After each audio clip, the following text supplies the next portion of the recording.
அனைவருக்கும் என் இனிய வணக்கம். இந்த பதிவில் வாகனங்கள் பலவிதம்.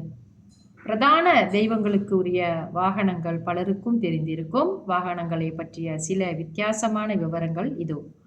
அன்னத்தினை வாகனமாய் கொண்டுள்ள தெய்வங்கள் பிரம்மன், கலைமகள், திருமகள், திருமால், உமை இவர்களுக்கெல்லாம் அன்னம் வாகனமாக இருக்கிறது. முகம் மட்டும் குரங்காகவும் ஏனைய அவயங்கள் மனிதனாகவும் பெறும் காணப்படுகின்ற அனுமந்த் வாகனம் திருமாலுக்கு உரியது.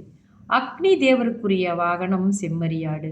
எருமையை வாகனமாக கொண்டவர்கள் யமனும் ஜுவாலா மாலினி என்கின்ற பெண் தெய்வமும். கிளி வாகனம் ரதி தேவிக்கும் உமாதேவிக்கும் உரியது. கேது கிரகத்திற்கு வாகனம் பெண் சிங்கம். பைரவமூர்த்தியின் நாய் வாகனத்திற்கு பைரவர் என்ற பெயரும் உண்டு. குபேரன் உலா வருவது மனித வாகனத்தில். வர்ணனுக்குரிய வாகனம் மான் தலையுடைய மகரம் எனும் முதலை. இந்திரன் ஊர்ந்து வரும் யானை வாகனத்தின் பெயர் ஐராவதம். யாழி வாகனம் சிவன், உமை, திருமால், திருமகள், காளி முதலான தெய்வங்களுக்குரியது.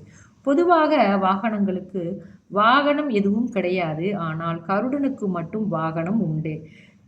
கருடனுடைய வாகனம் வாயு வாகனம்.